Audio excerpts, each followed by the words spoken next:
El miércoles empezó como cualquier otro día. Todavía tenía aliento a café y notas adhesivas pegadas en la manga de mi blusa. Después del ajetreo matutino, me había dejado caer en la silla de mi escritorio cuando mi teléfono se iluminó con un número que no reconocí. Sin identificador de llamadas. No tenía ninguna razón para contestar, pero lo hice. Hola. ¿Es usted Nora Delaney? Dudé un instante. Sí, soy yo. La llama Charles del Banco Nacional Liberty. Estamos llamando con respecto a un saldo de hipoteca de 523,000 pesos. Hemos enviado varios avisos, pero no tengo. No tengo ninguna hipoteca, respondí, con la voz más cortante de lo que pretendía. Deben tener a la persona equivocada. Una pausa incómoda. Señora, en el archivo que estamos revisando figura su nombre, fecha de nacimiento y número de seguro social. Está usted registrada como la prestataria principal. El préstamo fue abierto hace 3 años. 3 años. Mi mente se quedó en blanco. Ese fue el año en que Meline, mi hermana menor, comenzó a hablar sobre comprar una casa. Lo llamaba su nuevo comienzo, decía que quería algo lo suficientemente grande para formar una familia. Recuerdo cómo agitaba fotos de Pinterest en la mesa durante la cena, bromeando sobre las calificaciones crediticias como si fueran chistes malos. Mamá dijo, ya lo resolveremos. La familia siempre encuentra una manera. Pero no de esta manera. Terminé la llamada educadamente, no sé cómo, y me quedé mirando al vacío durante un minuto entero. El zumbido del ventilador de mi portátil llenó el silencio. Mis palmas estaban húmedas. Tenía la boca seca. Me repetí que debía ser un error, algún tipo de confusión, una errata, tal vez alguien con el mismo nombre en el mismo estado, pero mi intuición no me lo creía. Rebusqué frenéticamente en el cajón junto a mi cama, apartando viejos recibos de pago y tarjetas de cumpleaños. Encontré la última carta que había recibido de Liberty, un folleto genérico que había tirado hace meses. En ese momento no le di importancia. Ahora, se sentía como una advertencia que no había entendido. Me senté en el suelo de mi apartamento, rodeada de sobres y hojas sueltas, mirando mi vida en pedazos. No tenía propiedades, ni préstamos de coche, ni nada a mi nombre. Mis finanzas eran sencillas, así lo había planeado. Y sin embargo, alguien me había metido en una deuda de $500,000. Y no solo alguien. Solo había un grupo de personas que tenía mi nombre completo legal, mi número de seguro social, mi firma en documentos de años de ayuda para completar formularios FAFSA, papeleo médico y solicitudes bancarias, mi familia. El pensamiento se formó antes de que pudiera detenerlo. No quería creerlo, pero algunas traiciones no derriban la puerta a patadas. Simplemente giran la cerradura en silencio a tus espaldas. No dormí esa noche. Me quedé en la cama mirando al techo, repasando el mismo pensamiento una y otra vez. Si me lo hubieran pedido, ¿habría dicho que sí? No lo creo. Pero ese no era el punto. Nunca me dieron la oportunidad. Por la mañana, dejé de fingir que era un error. Las piezas encajaban demasiado bien, el momento, el lenguaje, el silencio. Meline había estado hablando de la casa de sus sueños solo meses antes de esa fecha de la hipoteca, un porche envolvente, una sala de sótano terminada para futuras posibilidades. Estaba entre trabajos en ese entonces. Su crédito estaba por los suelos, pero nuestra madre dijo que no nos preocupáramos. Maddie siempre encuentra una manera. Aparentemente, yo era la manera. Empecé a sacar documentos viejos de mi archivador, cosas que no había tocado en años, formularios de impuestos antiguos, copias del seguro social, pólizas de seguro que había cofirmado cuando mamá tuvo la cirugía. Allí, de mi puño y letra, estaban las llaves del reino, todo lo que alguien necesitaría para hacerse pasar por mí, y yo se las había entregado poco a poco porque era la responsable, la solucionadora, la hija silenciosa que no causaba problemas. Nora no necesita ayuda. Es fuerte. Ella se las arregla sola. Siempre fue esa la moneda de cambio. Meline recibía la gracia, yo el silencio. Crecí con esas pequeñas diferencias. Si ella olvidaba limpiar algo, está pasando por una fase. Si lo olvidaba yo, ¿no deberías saberlo mejor, Nora? Si chocaba el coche, papá decía, para eso está el seguro. Si yo pedía un portátil usado, mamá me recordaba, no nadamos en la abundancia. No es que me odiaran. Quizás eso habría sido más fácil. Simplemente no me veían como alguien que se pudiera romper. Y tal vez por eso pensaron que no importaba firmar en mi nombre, usar mi crédito, involucrarme en una mentira que pudo haber arruinado mi vida. Quizá, a su juicio, era lo suficientemente fuerte para soportarlo. Pero, debajo de esa calma aparente, algo se había movido dentro de mí. No era rabia, ni sed de venganza, era claridad. Abrí mi portátil y solicité los documentos del préstamo al banco. La mujer al teléfono sonaba educada, eficiente, sin sospechar que su PDF cambiaría todo. Cuando llegó, me quedé mirando la pantalla. Allí estaba, página tras página, mi nombre, mi fecha de nacimiento, mi información, mi firma. Excepto que no era la mía. Era parecida, demasiado parecida. Alguien había practicado, estudiado, quizás incluso calcado, pero no había copiado la vacilación en mi R ni la ligera inclinación ascendente en la I de Delany. Esta firma era más limpia, más recta, confiada de una manera que la mía nunca había sido. Observarla era como mirar a una versión de mí misma que no conocía, una falsificación que engañaba al mundo, pero no a mí. Y lo más aterrador, sabía exactamente quién la había hecho. No les llamé. No le escribí un mensaje a Meline ni les mandé a mis padres un párrafo tembloroso preguntándoles cómo habían podido hacer esto. No grité ni exigí explicaciones. Simplemente empecé a recopilar cada copia de cada documento que me ataba a ellos, declaraciones de impuestos, autorizaciones médicas, formularios de préstamos estudiantiles que había confirmado cuando papá perdió su trabajo. Retrocedí casi 10 años, carpeta por carpeta, construyendo un silencioso rastro de papel. Había tantas firmas, tantos pequeños momentos en los que había dicho sí por deber, por amor, por costumbre. Había dicho sí incluso cuando nadie me lo había pedido. Uno por uno, imprimí mis propios registros, informes de crédito, registros de protección de identidad, una lista de cuentas a mi nombre. Nunca había tenido una propiedad, pero allí estaba, el paquete completo de la hipoteca de Liberty National con mi nombre en la línea de puntos, notariado, legalmente vinculante, firmado, sellado y robado. Durante un tiempo, lo guardé todo sobre la mesa de la cocina, ordenado en pilas pulcras como si estuviera preparando un trabajo para la universidad. Pero esto no era la universidad. Era supervivencia. Una compañera del trabajo, Sloan, notó que algo no iba bien. Me pilló mirando fijamente al vacío durante el almuerzo y me apartó a un lado.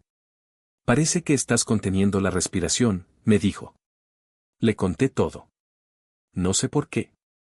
Quizá porque era una de las pocas personas que alguna vez me llamaba para preguntar, ¿cómo estás?, y lo decía en serio. No intentó consolarme, simplemente sacó su teléfono y me dijo, llama a este tipo. Es listo, no se inmuta ante los líos familiares. Así conocí al señor Whitaker. Era mayor, ex militar, con el tipo de voz que no desperdicia sílabas.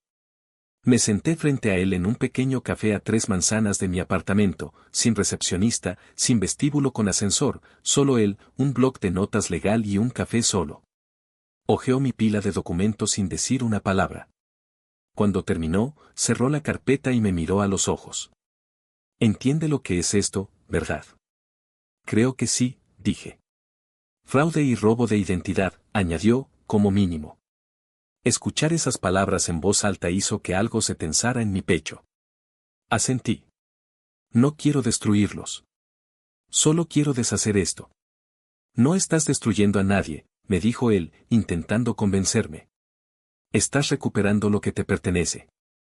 Durante la siguiente hora, me explicó los pasos: presentar una denuncia policial, notificar al banco por escrito, entregar las pruebas, impugnar la hipoteca legalmente, presentar cargos si fuera necesario. Va a ser largo, me advirtió, y quemará cualquier puente que quede en pie. Esa palabra, quemar resonó en mi cabeza. ¿Puente? Como si todavía existiera algo que quemar, como si no llevara años caminando sola. Al llegar a casa, abrí una vieja tarjeta de cumpleaños que había sacado de una caja que no había tocado desde que me mudé. Era de mi madre. Reconocí su letra enrevesada antes incluso de leerla. Feliz cumpleaños número 28 a nuestra Constante. No lo decimos lo suficiente, pero siempre ha sido nuestra roca, nuestro plan B. Somos muy afortunados de tenerte. Asterisco nuestro plan B asterisco. Se suponía que era un cumplido. Ahora lo sé. Pero todo lo que sentí fue la verdad que había detrás de esas palabras. Me veían como alguien fiable, fuerte, silenciosa, tan silenciosa que pensaban que nunca diría que no. Pero se acabó, ser el plan que usaban cuando todo lo demás fallaba. Ahora yo tenía uno propio. El domingo llegó rápido, demasiado rápido. Estaba frente a la casa de mis padres, la de las contraventanas blancas y la entrada agrietada, sujetando una carpeta en mi bolso como si fuera a quemar el cuero. No les había dirigido la palabra en toda la semana, no desde que recibí los documentos, no desde que estuve sentada en la oficina del señor Whitaker y me di cuenta de que esto no era solo un desastre, era un delito. Aún así, toqué el timbre. La puerta se abrió casi al instante. Mi madre irradiaba alegría. Nora, cariño. Justo iba a sacar el asado del horno, como si nada hubiera pasado. Entré. La casa olía a limpiador de limón y cebolla, como siempre. Meline estaba acurrucada en el sofá, mirando el móvil, con una copa de vino vacía a su lado. Mi padre estaba sentado en su sillón reclinable viendo un partido de fútbol como si el mundo no se hubiera movido. Nadie me miró fijamente. Me quedé callada durante la cena, asado, puré de patatas, judías verdes con demasiado ajo. Mi madre hablaba de trivialidades. Meline se quejaba de la comunidad de vecinos. Papá gruñía al televisor. Esperé. Después de que recogieran los platos, hablé. Oigan, una pregunta rápida. 3 pares de ojos se volvieron hacia mí, con curiosidad leve, sin tensión, otra de las preguntas prácticas de Nora, probablemente sobre seguros o neumáticos. ¿Alguien sabe algo sobre una hipoteca a mi nombre? Silencio. Un silencio que espesa el aire. Los hombros de Meline se tensaron. La sonrisa de mi madre se congeló a medio gesto. Mi padre se aclaró la garganta. Yo no me moví, no parpadeé, solo esperé. Finalmente, mamá habló, su voz suave como si estuviéramos hablando de una factura atrasada. Ay, cariño, eso es solo papeleo. Maddie necesitaba ayuda para calificar. No es como si estuvieras pagando nada. Es familia. Meline añadió, con los ojos aún fijos en la mesa, tú tienes buen crédito. Yo no. No es justo que no ayudes. Asterisco no es justo asterisco, como si hubiera sido egoísta por preguntar, como si fuera algo normal. Les observé. A la mujer que me crió, a la hermana a la que protegía de las pesadillas, al padre que una vez me dijo que yo era su calma en la tormenta. No parecían ver lo que habían hecho como algo malo. Lo veían como algo esperado, casi natural. Asentí una vez, lento, con una expresión neutra. Gracias por explicar, dije en voz baja. Meline se relajó, volviendo inmediatamente a su teléfono. Mi padre buscó el mando a distancia. Mi madre parecía aliviada, como si una crisis se hubiera suavizado. Ninguno de ellos se dio cuenta de lo que había cambiado en mí. Probablemente, pensaban que seguía siendo la misma Nora, la callada, la que nunca da problemas. Pero no había ido allí para pelear. Había ido a escuchar, a darles una oportunidad para explicarse, y la habían aprovechado para justificar la mentira. A la mañana siguiente, presenté la denuncia en la comisaría. El oficial que me atendió tenía la mirada de alguien que había visto demasiados casos familiares, cansado, educado, cauteloso. Cuando le entregué la carpeta que había preparado con la ayuda del señor Whitaker, la hojeó lentamente, frunciendo el ceño con cada página que pasaba.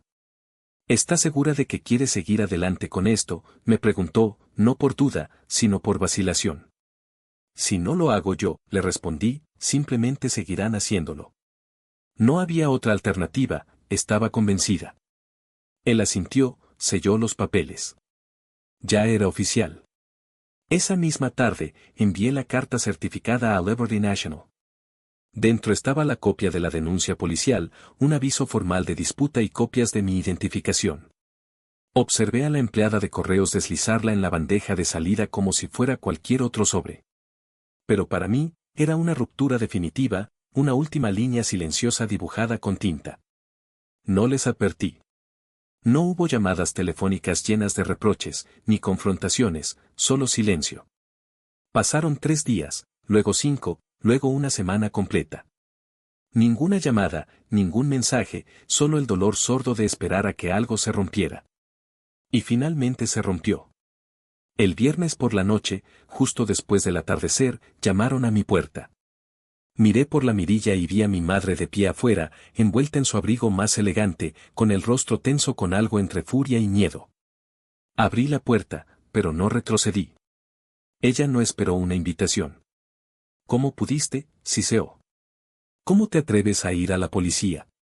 Su voz era aguda, pero debajo de ella, la oía, el pánico, no por mí, sino por lo que significaba para ellos quedar expuestos. Yo no dije nada. Confiaba en que serías comprensiva, continuó. Meline necesitaba ayuda. La familia permanece unida. No, dije suavemente. La familia pide. No roba. El robo, la traición, dolía mucho. Ella parpadeó como si las palabras la golpearan más fuerte por ser tan calmas. Lo has arruinado todo, me espetó. ¿Sabes cómo se ve esto? Casi me reí, pero no lo hice. Yo no he arruinado nada, le respondí. Solo dejé de fingir que no estaba roto. Abrió la boca para discutir, pero yo ya estaba cerrando la puerta. El pestillo encajó en su lugar con el sonido más suave, pero para mí, sonó más fuerte que cualquier grito. Esa noche, Meline llamó 12 veces, dejó 4 mensajes de voz, cada uno más enojado que el anterior. Los borré sin escucharlos. A la mañana siguiente, me desperté con un correo electrónico de Liberty National. Hemos suspendido el préstamo hipotecario en espera de una investigación más exhaustiva. Adjunta había una disculpa formal. Estaban revisando los registros notariales y el archivo de firmas. Quizás, solo quizás, las cosas iban a cambiar. Mi historial crediticio aún estaba dañado, pero el proceso de deshacer la situación había comenzado. Llamé al señor Whitaker. Se lo están tomando en serio, le dije. Él respondió con su tono calmado, suelen hacerlo, cuando la gente no grita y, en cambio, les muestra la verdad. Y tenía razón. Yo no había gritado, no había suplicado. Simplemente me había mantenido firme mientras la verdad hacía su trabajo. Y, de alguna manera, eso había sido suficiente. En las semanas que siguieron, el silencio a mi alrededor se hizo más denso. No más mensajes de texto, no más invitaciones, no más recordatorios cargados de culpa de que debía estar agradecida por la familia que tenía. No querían arreglar nada, simplemente querían la versión de mí que siempre decía que sí, pero esa versión se había ido. En cambio, llené mis fines de semana con cosas que había olvidado que me gustaban, caminar hasta el mercado de agricultores, comprar flores para la mesa de mi cocina, sentarme en silencio con un libro y sin que sonara el teléfono. No quería venganza, no realmente. Solo quería distancia y paz, y por primera vez, tenía ambas cosas. Los meses pasaron. La primavera se deslizó silenciosamente, los árboles floreciendo en suaves rosas y amarillos, como si el mundo hubiera decidido empezar de nuevo. Estuviera lista o no, mantuve la cabeza baja, respondí correos electrónicos del señor Whitaker, firmé documentos, revisé mi informe de crédito como si fuera un pronóstico del tiempo en el que no confiaba. El caso seguía abierto. El daño aún estaba allí, pero algo dentro de mí se había asentado. Pasé mis fines de semana en movimiento, caminando por senderos, probando la cerámica en el centro comunitario, trabajando como voluntaria en la biblioteca los sábados. Nada dramático, solo mío, horas que no pertenecían a nadie más. Una mañana, me encontraba detrás de mi puesto en una feria de artesanos local, rodeada de tazas y cuencos desiguales que había moldeado con manos inseguras. Una mujer recogió una pieza etiquetada como reclamación, una taza ligeramente descentrada, lisa en algunos lugares, imperfecta en otros. La giró en su palma. ¿Por qué ese nombre? Me encogí de hombros. Porque se suponía que no debía existir, pero existe. Ella sonrió, pagó en efectivo y se alejó. Esa noche, me senté en mi balcón con una taza de té y la primera tranquilidad real que me había ganado en años, no el silencio de ser ignorada, sino el silencio de no ser reclamada. Fue entonces cuando los vi. Mi madre, mi padre y Meline estaban parados al borde del estacionamiento cerca de mi apartamento, como si no estuvieran seguros de si acercarse o alejarse. Parecían más pequeños de lo que los recordaba. El maquillaje de Meline estaba corrido. La camisa de mi padre estaba arrugada, desabrochada. Mi madre agarraba su bolso como si fuera la única cosa sólida que le quedaba. Bajé las escaleras lentamente, sin prisas, sin esconderme. Cuando me vieron, se quedaron congelados. Nora, comenzó mi madre, con la voz temblorosa. Cometimos errores, pero seguimos siendo familia. Meline dio un paso adelante. Solo necesito ayuda, solo por un tiempo. Por favor, no nos cierres la puerta. Ya no había fuego en mí, ni ira, solo una profunda y tranquila quietud que provenía de saber que no estaban allí porque me amaban. Estaban allí porque me necesitaban de nuevo. Dejé mi bolso y los miré, a cada uno de ellos, realmente los miré. Espero, dije con cuidado, que algún día entiendan lo que significa una verdadera familia. No es algo que se pueda robar, fingir o esperar cuando es conveniente. Metí la mano en el bolsillo de mi abrigo y saqué un sobre Manila. Dentro había una copia impresa del documento hipotecario falsificado, mi nombre, sus firmas, un sello rojo en la parte frontal que simplemente decía asterisco anulado asterisco. Detrás de él había algo más, una tarjeta de cumpleaños de hace años, la que decía, siempre ha sido nuestro plan de respaldo. Le entregué el sobre a mi madre. Sus manos temblaban mientras lo tomaba. No estoy enojada, dije, ya no. Ella abrió la boca para hablar, pero no esperé. Finalmente, la libertad. Soy libre, me dije en voz alta, y no pienso volver. Me di la vuelta y empecé a bajar las escaleras.